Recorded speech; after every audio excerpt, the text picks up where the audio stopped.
Bon dia, benvinguts. D'ací unes hores, el nou president de la Generalitat Valenciana, el senyor Eduard Zaplana, prendrà possessió efectiva del Palau de la Generalitat d'aquest país. Durant els pròxims 4 anys i també en les pròximes hores se sabrà la composició del seu fins ara absolutament secret conseller.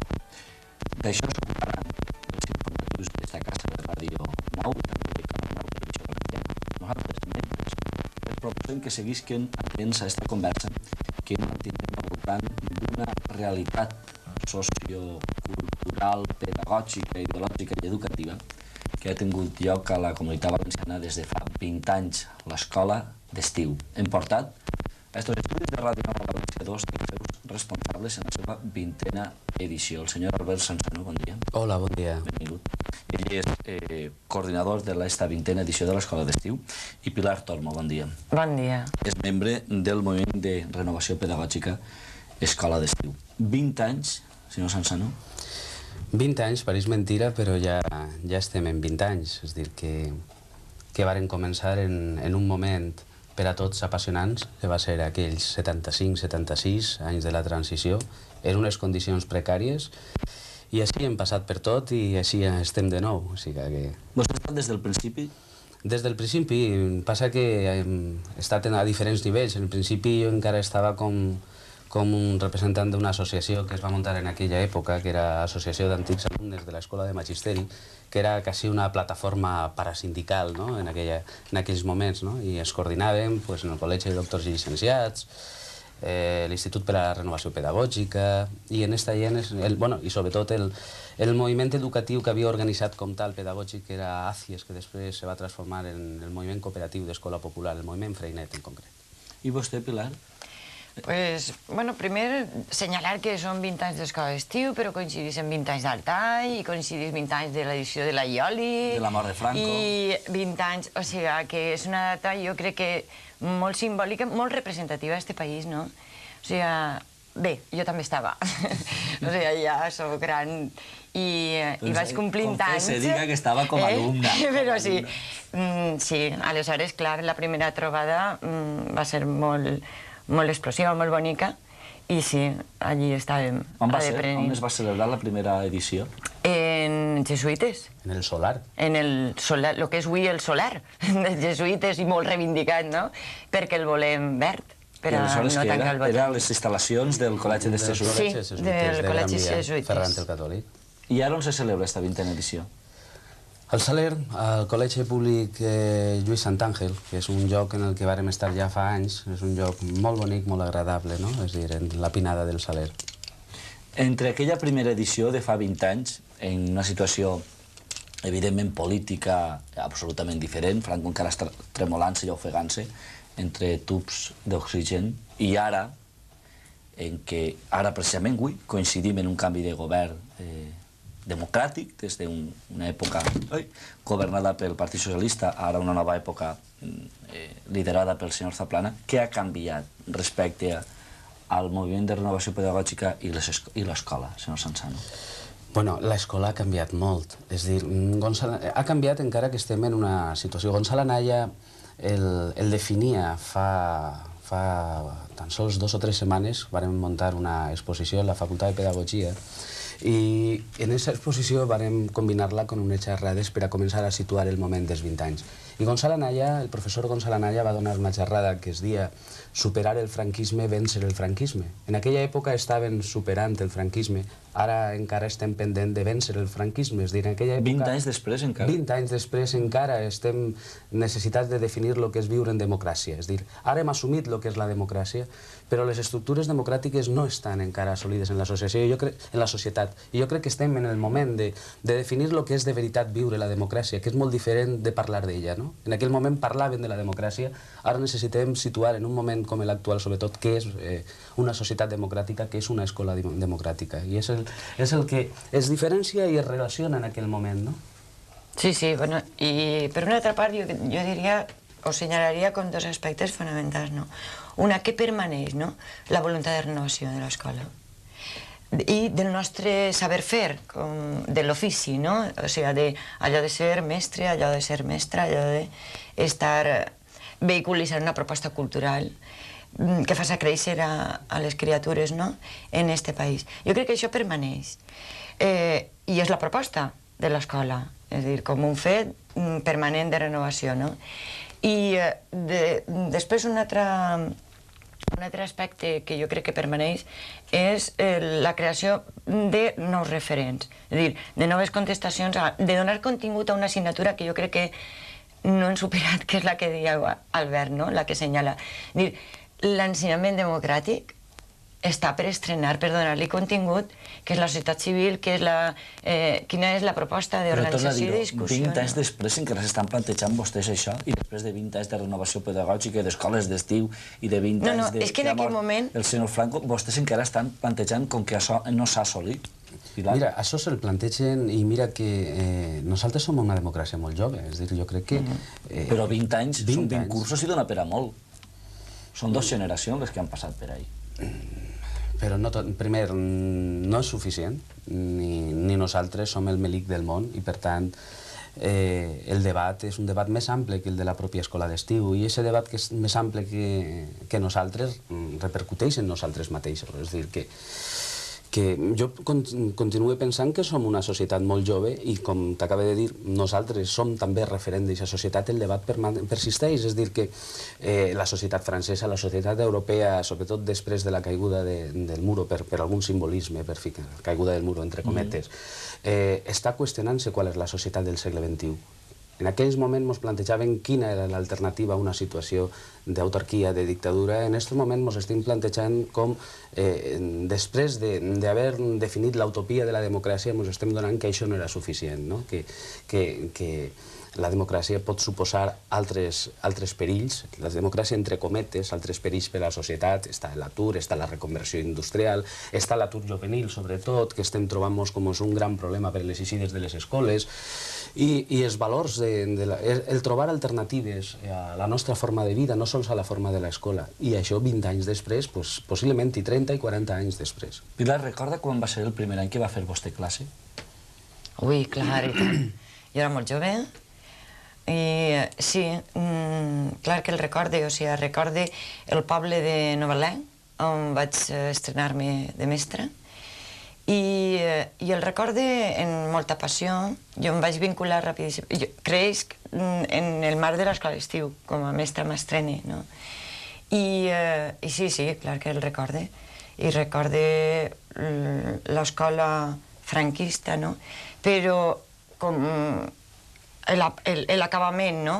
La búsqueda de noves alternatives en aquell moment. Es podia fer una escola diferent, progressista, compromesa pedagògicament, culturalment, en este país i en esta societat, en aquell marc franquista? O era impossible? I calgué el canvi democràtic per a poder fer una escola diferent?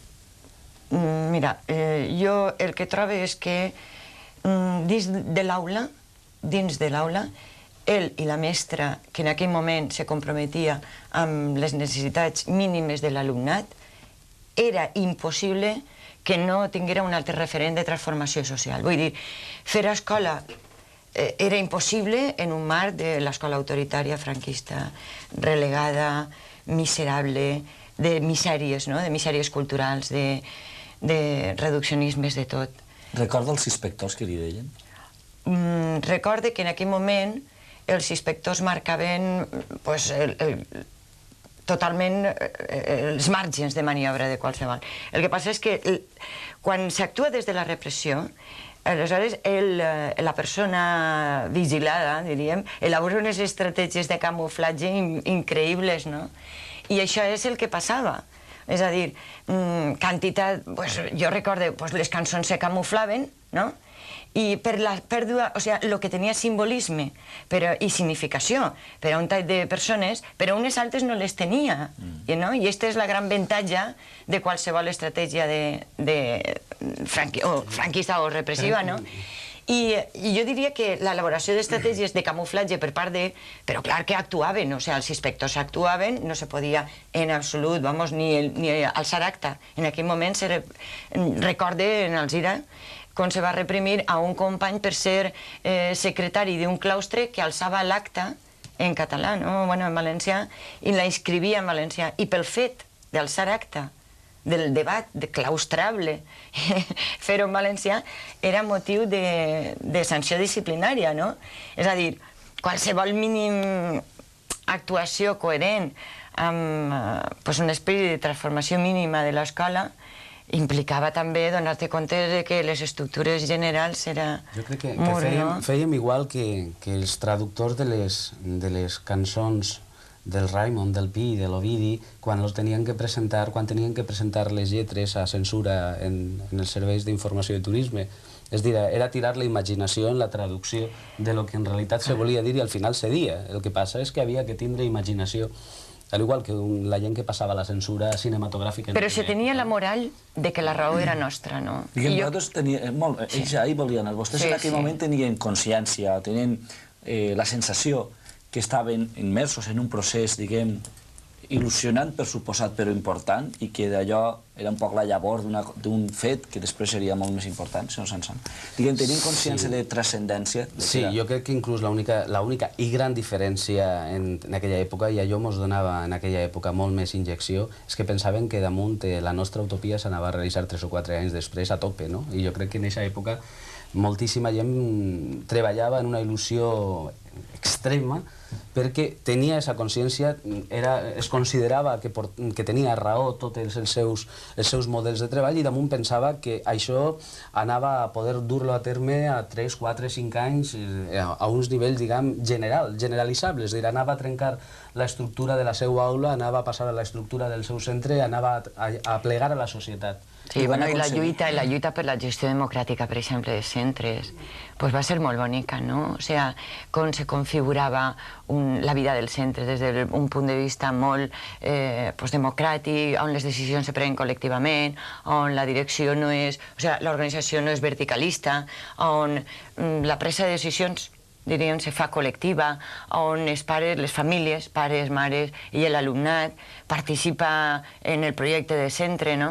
Jo crec que aquestes idees se generen durant tot aquest període, no? La necessitat de formar comunitat escolar i que és una comunitat oberta, En aquell moment fins i tot se defensava, que jo crec que és una de les coses que deuen de recuperar, la veu social, les associacions de veïns, etc. també tenien alguna cosa que dir, no? Com l'escola del barri i l'escola del poble, no?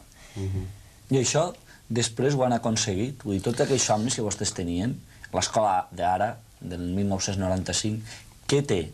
Què queda d'aquelles il·lusions de vostès? Anem a veure. Hi ha un període molt bonic, que és el que està dient Pilar, i inclús n'hi ha un període, jo crec que inclús encara molt més bonic, que són els anys en el que passem a poder exercir. No està reglamentat tot, estem entrant en la democràcia, no, és dir, el DOG, el BOE en aquell moment, no ha tancat encara en el pes de lo que significa la legislació, i és el període en què en moltíssimes escoles, com en altres sectors socials, s'exerceix la democràcia, se fiquen en funcionament fórmules alternatives de treball, d'organització a l'aula, d'organització al centre, i la diferència en aquell moment i el que hi ha avui és que s'han consolidat models. És cert que part d'això s'ha replegat en la legislació, però és cert al mateix temps de que la legislació, per el simple fet de lo que suposa la reglamentació d'un estat, d'una estructura social consolidada en un govern, ha limitat, ha parcel·lat i per unificar ha retallat els models més...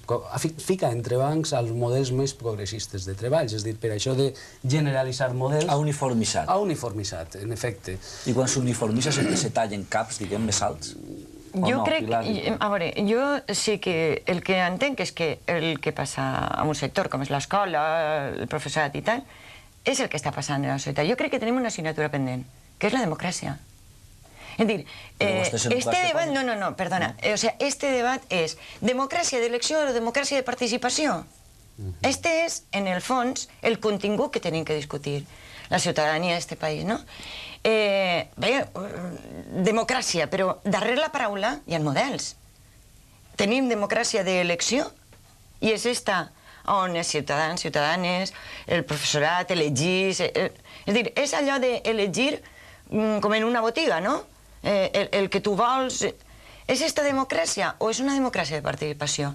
I si és de participació, fins quin punt estem implicats tothom en el projecte social de la nostra vida històrica? Jo penso que no. És dir, que aquest és el gran debat, que no tenim una democràcia de participació. Per què? Perquè no l'hem feta possible. I perquè els encarregats, diríem, de dir, d'engegar què era una societat democràtica, jo crec que s'ha establit un model des del poder d'elecció. I no serà perquè els ciutadans que tenien la possibilitat d'haver-la fet participativa han fet un pas arrere? I tant, però mira, en el sentit de... Ciutadans és mestres, també. Clar, sí, però jo crec que en el ràting, no?, serien els darrers... Els ràtings de responsabilitats, és dir, jo crec que no es pot, diguem, acusar, per exemple, als pares i als mares de les escoles de que ara no participen i deixen en el seu representant de l'associació de pares i mares la responsabilitat de treballar en els mestres en les escoles.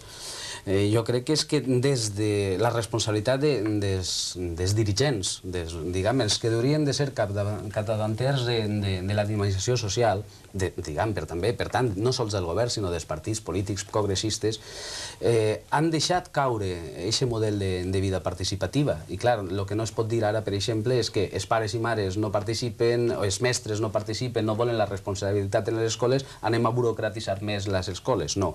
El que passa és que el que hauria d'haver-se fet és dinamitzar, impulsar molt més les formes participatives, diguem, des de la classe dirigent, dels partits polítics. Per exemple, jo tinc dit, no és la responsabilitat exclusiva del govern, sinó dels moviments socials en general, per a que això no s'haguera donat a terme. Per tant, la fórmula és intentar retrobar com aquests moviments socials tornen a tindre, diguem, aquesta iniciativa en la participació social. Quina diferència, Pilar, hi ha entre un mestre que hagi passat, per exemple, per les escoles d'estiu, que estiga implicat en el moviment de renovació pedagògica, i un mestre que no tingui aquesta sensibilitat o que no hagi tingut aquesta experiència? A veure, jo assenyalaria com tres qüestions, a veure, sí.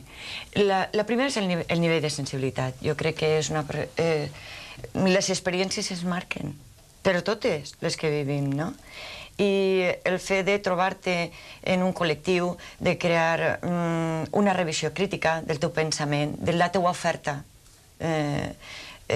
de proposta que fas a les criatures en l'escola, com aquests referents sobrepassen l'àmbit escolar i se construeixen en referent col·lectiu de la societat i les implicacions que té una cosa i l'altra. Bueno, doncs, aquestes experiències, o sigui, assistir a l'escola d'estiu és assistir no solament a una experiència d'estiu, d'una trobada lúdica, reflexiva, crítica, de l'elaboració de com pensem i quina és la possibilitat de créixer ahí. Aleshores, jo penso que això t'impacta. O sigui, però eixa i no assistir. O sigui, anar-te'n a la mar o anar-te'n de vacances quan acaba el... És dir, una senyala un nivell d'experiències de compromís en l'escola funcionarial, entre cometes, és a dir, redueixes la teua estada, el teu contacte a... Jo crec que vindre a l'escola d'estiu, compartir amb altres companys i companyes experiències de revisió, com he dit, crítica de l'escola, del que fem, i d'esta manera, en una perspectiva de futur, bueno, doncs jo dic que impacta. Aquesta és una primera referència. Compromet més. I el segon és un nivell de compromís, no? De compromís i de maneres de fer el teu ofici. És a dir, és una idea de compromís en els teus companys i en les criatures que vas a tindre i que has tingut davant, no? I en la societat. I jo crec que aquests dos vessants després es transformen en la vida quotidiana a l'aula. D'entrada jo crec que està totalment d'acord, no? Però una jo crec que és significativa i és aprendre a compartir. És a dir, aprendre a compartir el treball cooperatiu, intercanviar experiències, és una escola per a transformar-se a si mateix. Jo crec que les persones que no han intentat fer aquest treball cooperatiu, i l'escola d'estiu és una escola de treball cooperatiu, de compartir, tenen dificultats per adaptar-se als canvis, per a transformar-se a si mateixos, queden aïllats en la seva aula, i quedar-se aïllat en la seva aula, en la seva escola, és quedar-se aïllat en un model de societat, en un model d'escola. Simplement per el fet d'anar a un puesto en el que s'està compartint la seva experiència amb altres companys, i a més tot el que ha dit Pilar, no? a més de compartir, està escoltant, està veient experiències que ell desconeixia, experiències innovadores, experiències de compromís en la societat, però bàsicament és una escola d'aprendre a compartir i, per tant, de mirar-se a si mateix i, per tant, d'autocrítica. Jo crec que en això ja seria... I de revisió del que passa, Sí, autocrítica i revisió. Revisió del que passa fora de l'escola i que té impactes. I que té... Quina diferència hi ha, Pilar i Albert, entre un bon mestre i un mestre roïn, de cara als xiquets, sobretot? Que es fa créixer com a persones o no? Jo diria que fonamentalment, que és la idea de l'escola. Hi ha una escola, hi ha una oferta cultural que no fa créixer a les persones. Explica això de créixer. Un mestre, en principi, ha d'ensenyar als xiquets uns continguts. A pensar. Ensenyar o a pensar? No, ensenyar a pensar. És diferent. Què és la gran aposta que tenim? És a dir, l'escola ho ensenya a pensar, a desenvolupar les capacitats, i això ho diu la Constitució, que és una idea molt defensada per el Gonçal Anaya, i recuperada per nosaltres. És a dir, el marc de la Constitució no diu altra cosa. L'escola tindrà com a principal objectiu desenvolupar les capacitats de les persones. El ple desenvolupament de la capacitat de les persones. Bueno, que no és moco de pavo, És a dir, ells és la gran possibilitat que té educar, no? Si és això, és fer créixer, i per tant, intel·lectualment, les eines de la intel·lectualitat tenen que estar en funció de desenvolupar la capacitat del pensament, i per tant, una vida intel·ligent, una vida pensada, és una vida, en definitiva, molt més plena com a persones, no?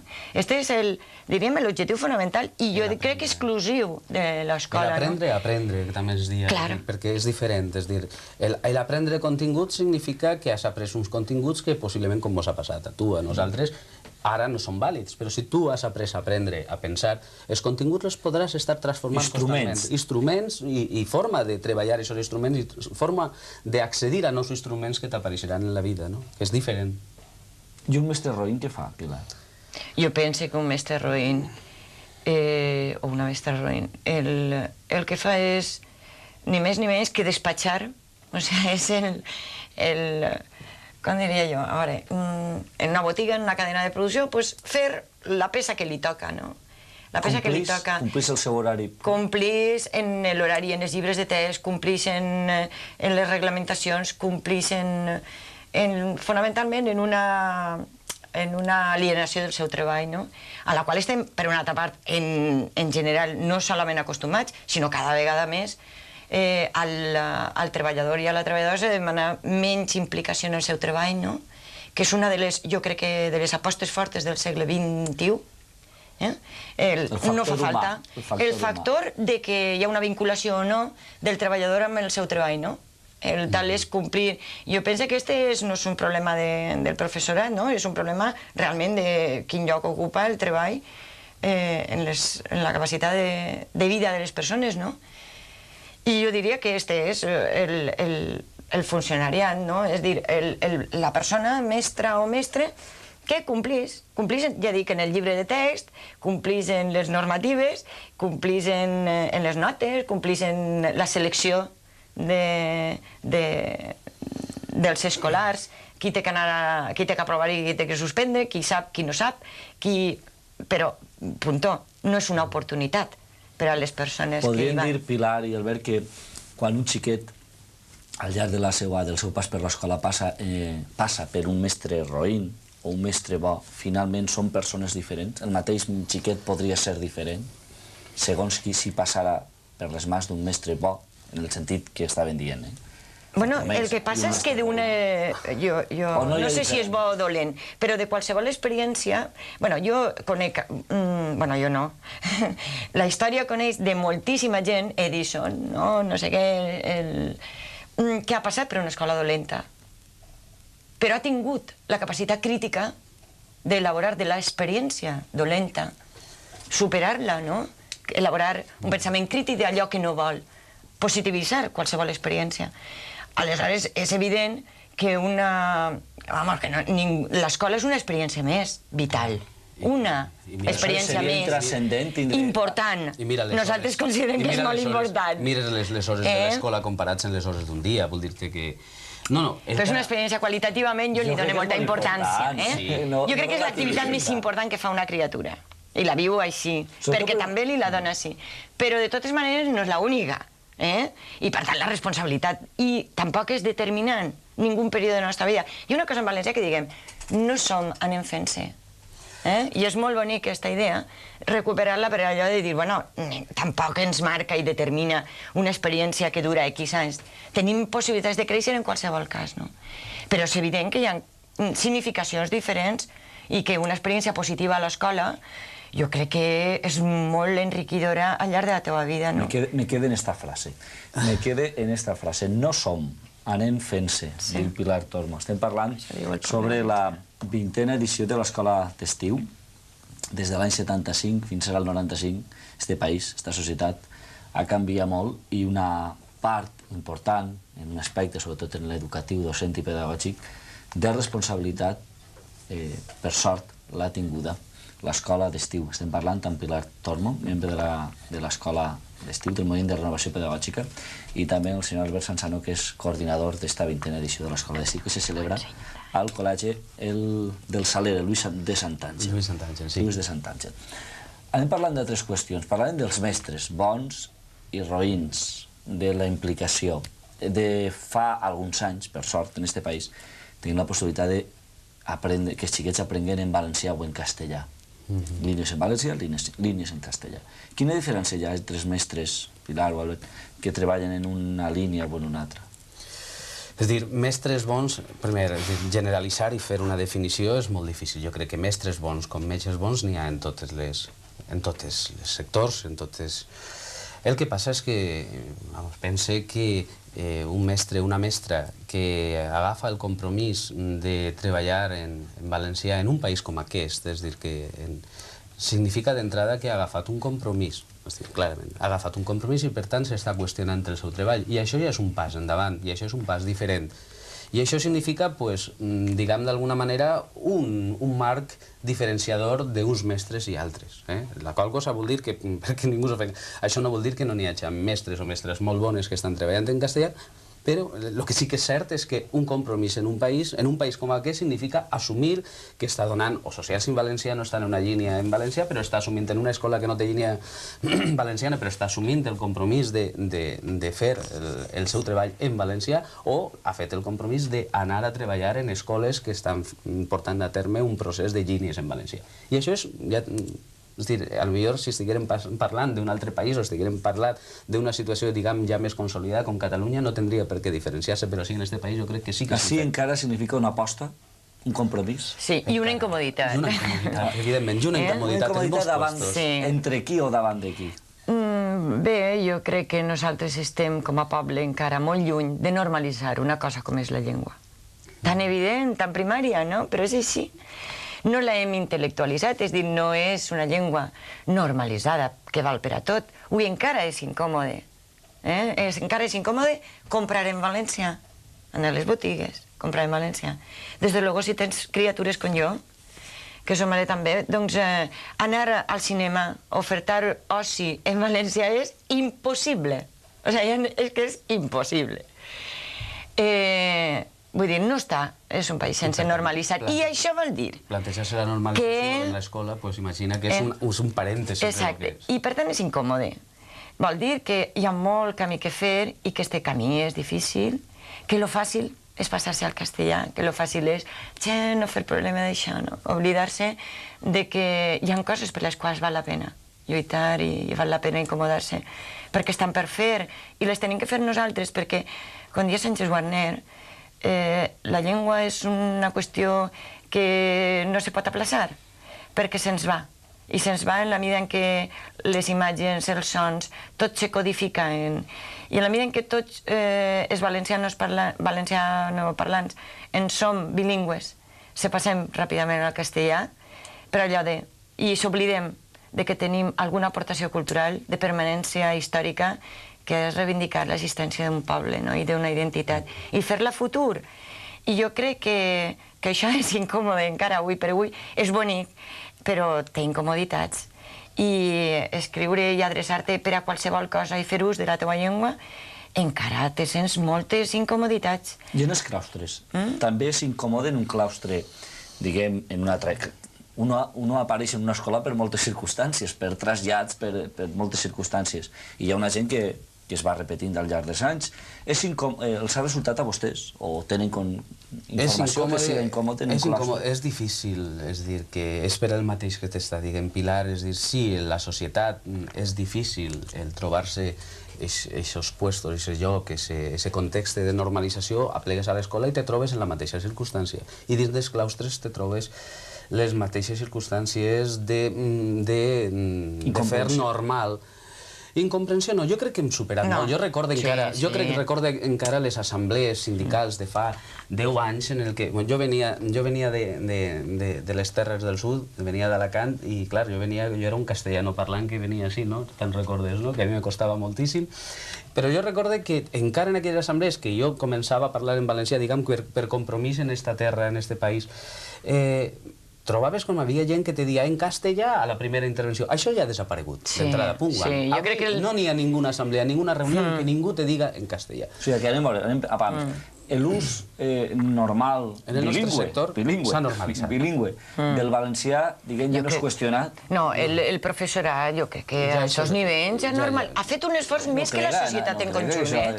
No, ho crec, no, ho afirme. Afirme perquè això era fotogràfic, és trobar-se una reunió de mestres de fa 10 anys i traslladar-lo avui. En tots els pobles o depèn? Jo diria en tot... Vamos, no me xafe, no? En tots els pobles, no sé. És una generalització i com a tal incorrecta. No, però està normalitzat. Vull dir, jo crec que el professorat ha fet més esforç que la societat en conjunt. Escolta'm, la premsa, escolta'm, el cinema, és dir, altres sectors civils, altres sectors de la societat no han normalitzat ni molt menys el que el sector del professorat, en honor a la generalització del professorat, ha fet un esforç per fer-ho. L'any passat vaig estar... I això és important. Vaig estar en Rojales, en la Vega Baixa, donant una xerrada i eren mestres de tota la comarca de la Vega Baixa, que pràcticament és una comarca castellanoparlant. Allà hi havia companys que eren valencianoparlants perquè estan desplaçats allí, estan treballant en Gínia, en valencià, en la Vega Baixa. En Gínia i valencià no, estan en immersió de valencià, ensenyant en valencià, però en aquesta assemblea havia companys que parlaven en valencià, i no havia cap problema. L'administració no ha estat a l'altura del que com està la gent treballant. De com el professorat ha necessitat en un moment determinat, per exemple, cursos de reciclatge. Hi ha que saber que el professorat que s'ha reciclat en valencià, que s'ha alfabetitzat, més a part ha tingut que tindre una vessant de didàctica o de l'ensenyament de les llengües, tot això s'ha fet a costa d'horari, per exemple, particular, personal, d'ús privat. És a dir, a més del total del professorat que sol·licitava els cursos de reciclatge, escolta'm, hi ha quantitat de mestres que no entraven en el cupo, que no s'arribava, o sigui, el professor o la realització del curs de reciclatge. Vull dir que l'administració ha anat per darrere del professorat en conjunt, de la demanda, de la necessitat. Vull dir que jo crec que en això ha estat a l'altura de les circumstàncies històriques. Amb aquesta administració d'estos 12 últims anys no ha estat a l'altura de les exigències? Ha estat per darrere de.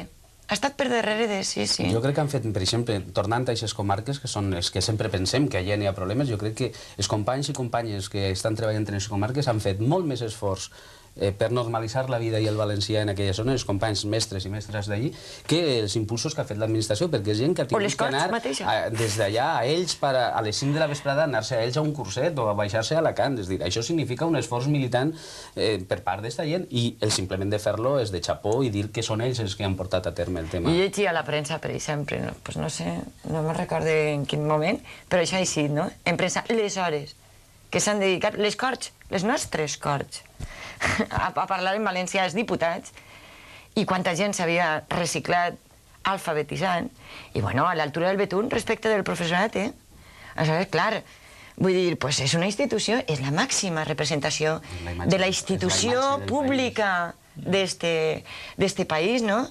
Que se té que estimar la llengua, que la té que fer digna i de debat, de l'altura del debat d'un país polític, no? Bueno, doncs no ha estat a l'altura. Vull dir que un plenari i un plenari de qualsevol claustre veurien qui suspenia, no? I jo crec que sí, que en això ens ha dignificat, no?, el professorat. El primer, per exemple, congrés també d'escoles valencianes concurria en època de vacances, cal dir-ho, un fum de professorat, ara no recorde, però, vamos, sobrepassant el miler, no? De companys i companyes allí a currar-se l'escola valenciana, com es menja, i què vol dir, quines dificultats té, com sobrepassar els entrebancs. Bueno, jo penso que sí que ha estat a l'altura, no? Que estem a l'altura d'aquestes circumstàncies i per davant de l'administració i de les institucions, no de l'administració només educativa, entre cometes, sinó de les institucions públiques d'este país, no? Que tenen l'obligació, si més no, d'estar bueno, per la dignificació. A l'altura dels discursos teòrics. Sí. Això que vostè està dient, Pilar, demostra que hi ha un trencament o una disfunció entre l'escola, l'ús, l'ensenyament de l'escola i l'ús social. De manera que podríem dir que hem guanyat en joves, en xiquets que estan coneixent la seva llengua, l'aprenen, inclús són capaços d'escriure i de llegir-la, cosa que la nostra generació no ha tingut l'oportunitat, i en canvi, a nivell estructural de les institucions, no s'usa. Què pensen vostès d'això? Mira, jo d'este tema tampoc vull fer un gueto, O sea que... Vull tapar l'escola pot estar... El valencià pot estar a l'escola. Per què dic això? Jo dic, és deberes, però també és deberes que l'escola oferta en més compromís sobre certes coses que la societat no està ofertant i que se ho tracta molt frívolament. Per exemple, la capacitat... Quina oferta cultural de viure el temps d'oci tenen les nostres criatures? En barri, en tal... Quina? Pues, escolta'm, críticament, o educativament, o culturalment, nosaltres tenim que dir que, a més de que hi ha que crear qualitativament la gent en capacitat de compartir aquests espais d'oci, aquestes maneres de divertir-se i tal, no? I que els instruments de televisió, de videojocs, de tal, doncs, bueno, si més no, perverteixen o distorsionen aquesta capacitat, la individualitzen, etc. no? Bueno, doncs això socialment, dirien que l'escola va per davant, no? És a dir, en aquesta elaboració d'apostes, de maneres de... va per davant de la societat. Socialment no està tenint aquest ressò i aquesta planificació, per exemple, els arquitectes compromesos en el medi ambient, en la construcció d'un espai que faci créixer a les nostres criatures, no? Quina oferta fa d'això? L'escola va per davant, dirien d'això. I en la llengua, també. També. És a dir, que jo crec que sí que l'escola en aquest moment està adreçant, o sigui, siguent una oferta reduïda de la llengua, o sigui, l'única que té en aquest moment la societat valenciana on poder agarrar-se i dir, bueno, no retrocedim massa, no? Intentem alfabetitzar, ara normalitzar o normalitzar la societat, i és un compromís social de tothom, o difícilment se normalitza a partir de l'escola, Jo comentava avui, marcava el programa en un fet històric, políticament històric, que és el canvi de president de la Generalitat. Avui prendrà possessió efectiva del seu càrrec el nou president de la Generalitat, el senyor Eduardo Zaplana. El Partit Popular assumirà les responsabilitats, sembla que en solitari, que ara estem unes hores, però sembla que en solitari, les funcions del govern durant els pròxims 4 anys. Vostès han mantingut una posició crítica, l'han manifestada respecte a l'anterior administració socialista. Què esperen o què li demanen a la nova administració conservadora, senyor Sanzano, respecte a aquest tema de l'escola i l'ensenyament en valencià? Bueno, no anem a demanar-li el mateix que estem demanant a qualsevol tipus de govern, és dir, el discurs que acabem de fer, és dir, que la societat valenciana s'ha de normalitzar. Normalitzar-se significa normalitzar l'ús de la llengua, entre altres factors, i això significa demanar el mateix que estàvem dient de l'actual situació, és dir, que les institucions són els primers que deuen de donar exemple de normalització i que les institucions han de contribuir a que l'escola siga aquest element de normalització. Què anem a dir? A demanar-li més? Jo penso que és el mateix, és a dir, pensem que no es pot aturar el tema d'implantació del valencià a les escoles, no es pot aturar la necessitat de democratització i de canvi a les escoles, no es pot aturar el tema de normalització de les infraestructures a les escoles, i no es pot aturar el continuar recolzant totes aquelles institucions que estan treballant per transformar la societat i transformar l'escola. Això vol dir que no anem a tindre una actitud diferent que la que estaven tenint davant de l'anterior o encara fins avui administració socialista. D'entrada, no. I d'entrada nosaltres, com dia, no sé qui era, estem disposats a parlar en tots, és dir, per els seus discursos no es coneixerien, sinó per els seus fets. I a partir d'ara anem a veure qual és la posició que té sobre la normalització del valencià, entès sobre què és el valencià en aquest país, sobre com se va normalitzar les escoles i com se va normalitzar la societat. I dic, no sols la llengua, sinó també quin model d'escola, quin model de gestió democràtica, és dir, continuem en nosaltres el nostre model d'escola i estem disposats a discutir-lo i a treballar-lo en l'actual equip de govern. I a partir d'ahir, l'any que ve, si vols, xerrem de nou i te direm qual ha sigut el resultat d'aquestes converses. No podem parlar a priori. D'entrada és evident que un model conservador és un model que s'allunya molt més, per definició, entre cometes, del nostre model teòric també. Ara, perquè vostès aposten per l'escola pública. És evident que d'entrada, si tenim que pensar per lo que tenim més pròxims a nosaltres, el que ha sigut la gestió educativa en un govern municipal que ha sigut el PP en la ciutat de València, és evident que en aquest govern municipal, en política educativa, hem tingut un greu enfrontament per el tema de la privatització de les escoles infantils o greu enfrontament per les coses surrealistes que han arribat a les escoles escrites en no sé què, en no sé quina llengua. Això sí que és en no sé quina llengua, perquè cada cosa tenies que agafar un diccionari inexistent per poder entendre el que te venia. És dir, jo crec que els referents a la ciutat de València donen molta por de lo que pot ser el referent a nivell de país, però anem a dir el que es diu sempre per part dels polítics, anem a donar 30, 40 dies, 60 dies de plaça a veure qual és la seva política concreta, ara que, si diuen que van a governar a soles i no estan atats de peus i mans, a veure qual és la seva política concreta. Ahir parlàvem de model de llengua i un de les primeres decisions que va prendre el nou president de les Corts Valencianes, el senyor Vicent González Elizondo, va ser utilitzar en els seus escrits el valencià que propugna la Real Acadèmia de la Llengua Valenciana, Acadèmia de Cultura. Què pensava vostè, Pilar, d'això? Mira, què es pot passar als xiquets? Els xiquets que estan aprenent... Mira, jo no sé, jo simplement dic una cosa, de la ignorància no se pot fer monument. No se pot fer monument. Vull dir que jo puc entendre les limitacions que té el senyor Elizondo per a alfabetitzar, per a tindre... Jo les entenc, les comprenc, i bueno, pues m'imagino que cada individu de la realitat social té unes limitacions. Ara, de les teves limitacions, fer un monument, a mi em sembla una aberració i un referent cultural, institucional, etc. Jo crec que ahí està el grau d'humilitat necessari de la saviesa, no?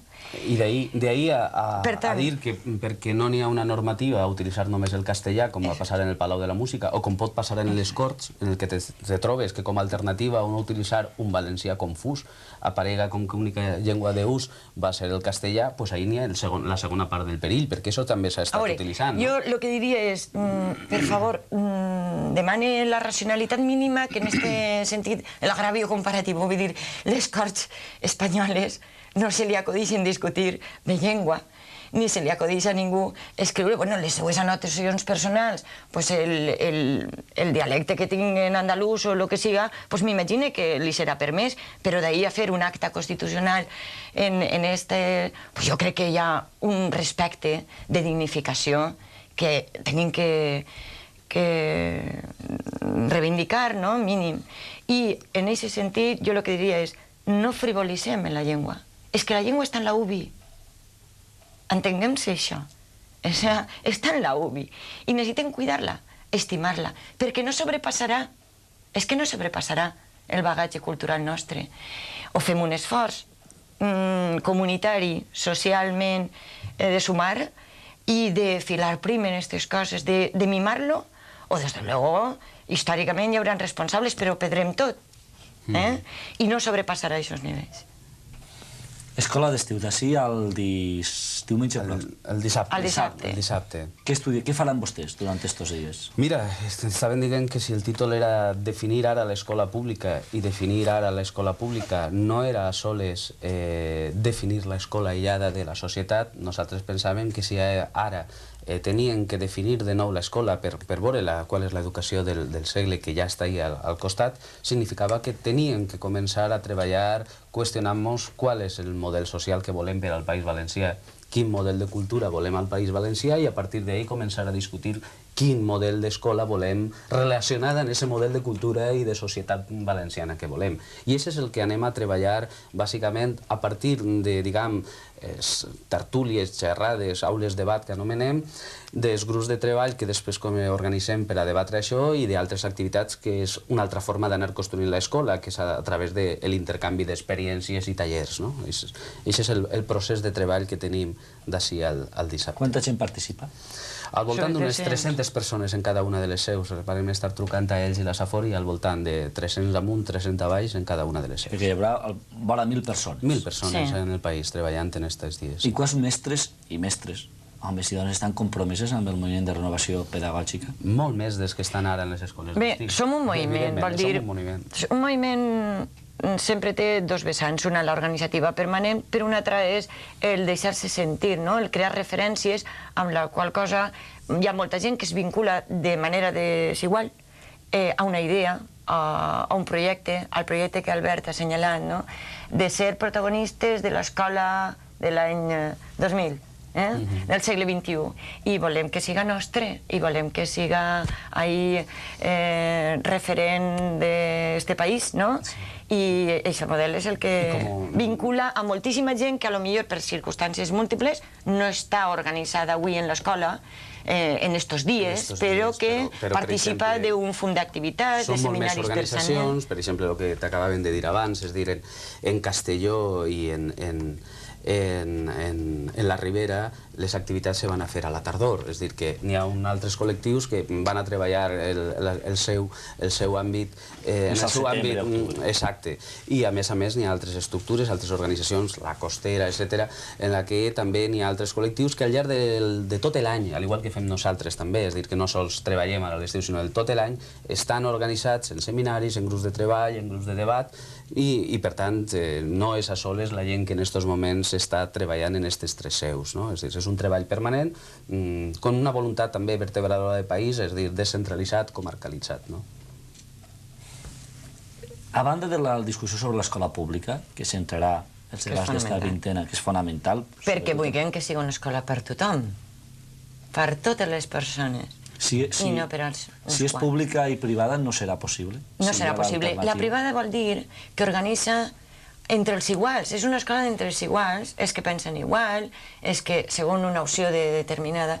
No, nosaltres volem una escola pluralista, una escola diferent, una escola de diferents, on la diferència ens enriqueix, perquè la societat és plural, i si no, no aprendrem a ser demòcrates.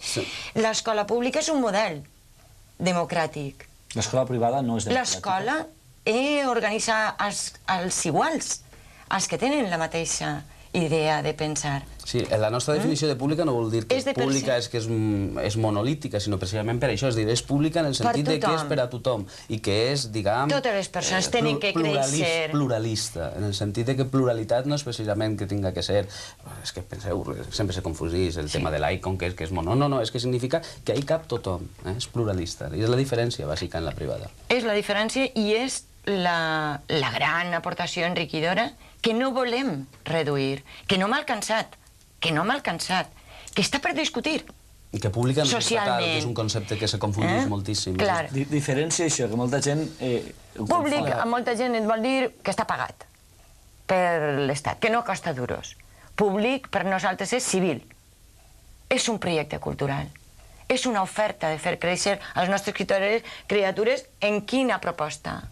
I esta és plural, com la societat. Què li diuen? Què es fa créixer a les nostres criatures? Jo crec que aquesta és la idea enriquidora, pluralista, civil, de lo públic, com un projecte de la vida. I per què la privada té millor imatge que la pública? Perquè se l'ha treballat.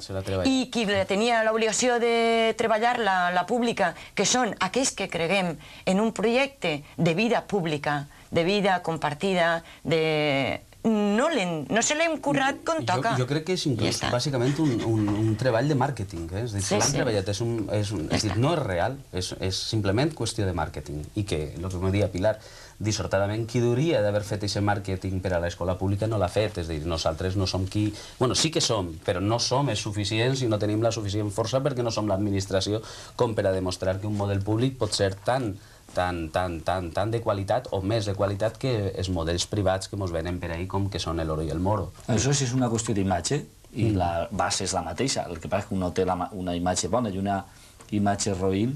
De quina manera s'ha de millorar aquesta imatge perquè els pares, quan tinguin xiquets en edat escolar i a l'hora de plantejar-se si trien entre un model públic i una aposta privada, es decidisquen finalment per l'escola pública. En quins elements es direm perquè se decidisquen pel model públic? Jo penso que n'hi ha molts. D'entrada, les escoles deuen d'eixir, les escoles públiques en concret, deuen d'eixir del seu àmbit concret de l'edifici i eixir a la societat. Això és un primer. És a dir, les escoles públiques per si mateixa han de contribuir a millorar la seva imatge, el seu màrqueting a l'hora de relacionar-se en la societat. Les escoles que fan coses, si se relacionen en el seu barri, si se relacionen en el seu context, evidentment van explicar, ixen fora i expliquen el que fa i la gent d'aquest barri, d'aquest poble, se va donar compte que aquesta escola és bonica, que aquesta escola és positiva. I això és un element de treball. Les administracions al mateix temps deuen d'exportar aquests models i dir, bueno, n'hi ha escoles que s'estan fent això, aquest model és bonic, aquest model n'hi ha que exportar-lo, que lo coneixen altres companys, que lo coneixen altre barri, i els mitjans de comunicació també jo penso que teniu un compromís en aquesta història, és dir, presentant... En aquesta línia, i és que ve al fil, avui o ahir venia un anunci en premsa en un col·legi públic de València, de la comarca de l'Horta, que deia en les proves d'accés de selectivitat 100% d'aprovats.